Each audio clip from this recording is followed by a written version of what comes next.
माय बाप मराठ्यांनो,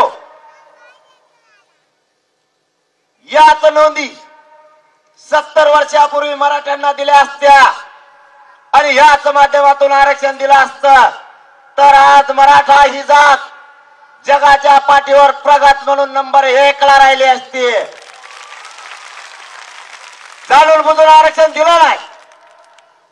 नोंदी असून यांच्या बुळाखाली यांनी लपून ठेवल्या आणि आता आम्हाला कसल्या नोटिसा देत आहे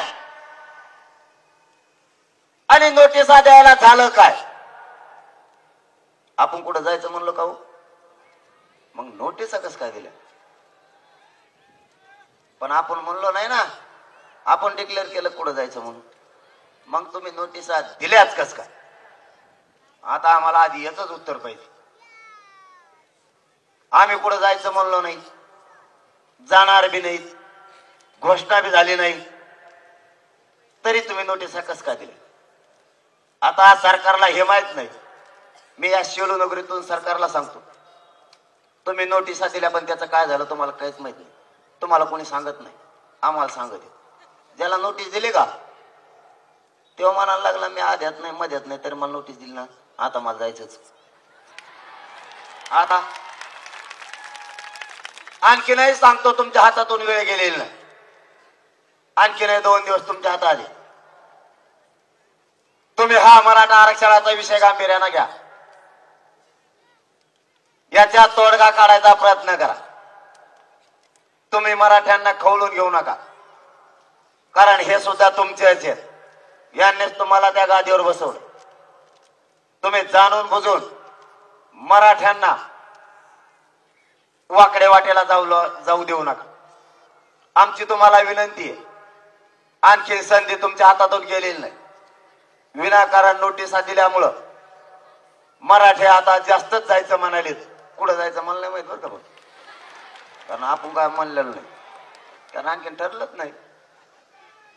अरे बाबा जायचं नाही, पण काय अडचण आहे बाबा? समजा आम्हाला जायचंच नाही पण जायचं ठरलं, काय अडचण आहे बाबा? आम्हाला मुंबई बघायचं नाही का?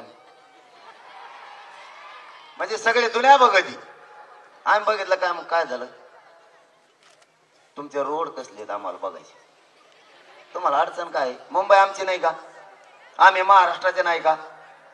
मग देता का? आम्हाला सरळ सांगा. तुम्ही इथले नाहीत, आम्ही जातो आसामला राहायला. काय करावं? मुंबईला यायला अडचण का? इमान कसं उडत बुवा, बघू दे ना आम्हाला. ते शेअर मार्केटचा बैल कसला घे काय? काही अडचण आहे का तुम्हाला?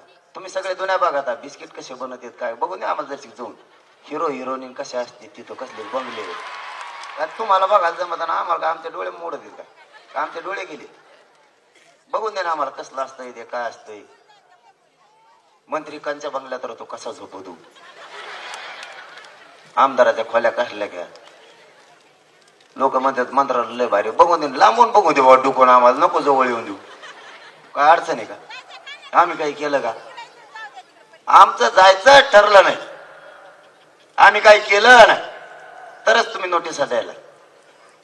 मराठ्यांनो, इथून तुमच्यासह महाराष्ट्रातल्या सगळ्या मराठ्यांना माझी आज विनंती आहे. लेकरांना नोटिसा दिल्यात, त्या आपण घेतल्या सुद्धा, पण तुम्हाला एक काम मिळाली, जबाबदारी आहे.